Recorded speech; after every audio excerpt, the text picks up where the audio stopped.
এই তুই গু খাস? কি করিস? আমি গু খাই। কেন তুই মুরগি খাস না?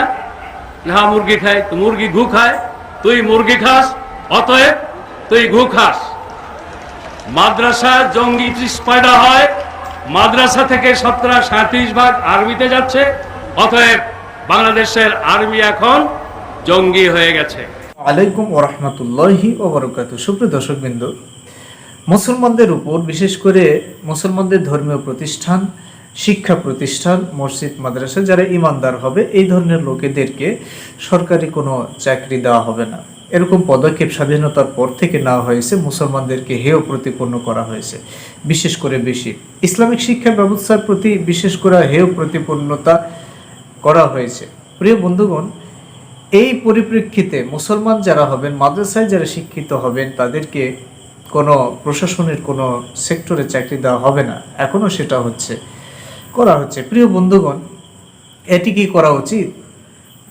আল্লাহর শিক্ষা ব্যবস্থা, দ্বীনের শিক্ষা ব্যবস্থা, এটা অত্যন্ত একটা সুন্দর শিক্ষা ব্যবস্থা, যেখানে এই মুসলমানরা, ইমানদার ভাই বোনেরা যেখানে চাকরি করবেন, সেখানে দুর্নীতি হবে না, লুটপাট হবে না। আল্লাহকে ভয় করে, তারা ভয় করে জীবন পরিচালনা করে, এজন্য শান্তি প্রতিষ্ঠা হবে। আর এরা যদি শান্তির কথা বলে থাকেন, তাহলে শান্তি কোনোদিন প্রতিষ্ঠা করতে পারবে না। সুপ্রিয় বন্ধুগণ, আল্লাহর ভয় যদি না থাকে, কিভাবে শান্তি প্রতিষ্ঠা করবে? তারা করতে পারবে না। প্রিয় বন্ধুগণ, বাংলাদেশে এরকম হয়ে আসছে যে মোমেন মুসলমান ইমানদারদেরকে কোনো সরকারি চাকরি দেওয়া হবে না। সে যত বড়ই শিক্ষাগত যোগ্যতা অর্জন করুক না কেন, তাদেরকে চাকরি দেওয়া হবে না। কেন দেওয়া হবে না? এটি পরিকল্পিতভাবে, সুকৌশলে এটিকে এড়িয়ে যাওয়া হয়। এই বিষয়টাকে প্রকাশ্যে নিয়ে আসা হয় না। কিন্তু মাওলানা মতিউর রহমান নিজামী, তিনি অত্যন্ত সুন্দরভাবে বক্তব্য রেখেছেন। তিনি চান বাংলাদেশ জামাত ইসলামের মাধ্যমে আল্লাহর দ্বীন সৎলোকেরা শাসন করুক, বাংলাদেশের মানুষগুলার ভালো হয়ে যাক, শান্তি সমৃদ্ধিতে বাংলাদেশ ভরে যাক।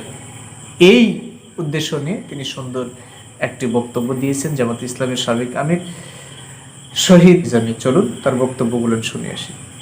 Politics of Bangladesh, democracy versus religious fundamentalism হওয়ার কর্মসূচি, এই বই প্রেসিডেন্ট ক্লিনটন বাতিল করলেন।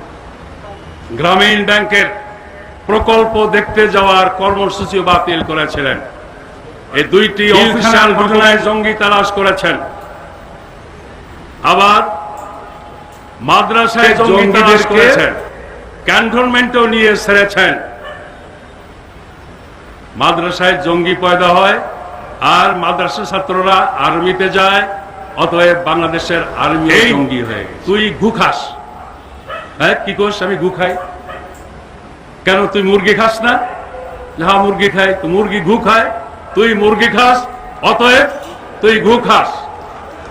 মাদ্রাসা জঙ্গি পয়দা হয়, মাদ্রাসা থেকে 37% আর্মিতে যাচ্ছে, অতএব বাংলাদেশের আর্মি এখন আনন্দবাজার পত্রিকা প্রথমে শুরু করেছিল, তারপর বিদেশে আমাদের দেশের একজন নেত্রীর সন্তানের পক্ষ থেকে একজন মার্কিন জুস আর্মি অফিসারের যৌথ প্রবন্ধে এটা উল্লেখ করা হয়েছিল। এরপরে আমাদের এখানে টক শোতে একজন সাবেক রাষ্ট্রদূত এই কথাটার পুনরাবৃত্তি করেছে। প্রিয় ভাইয়েরা, আমরা সরকারকে প্রথমেই বলেছিলাম ওই টাস্ক ফোর্স করা দরকার নেই। এদেশের আলেম ওলামা ইসলামী দলগুলোকে আস্থায় নিন, জঙ্গি দমনের জন্য আর কিছু লাগবে না।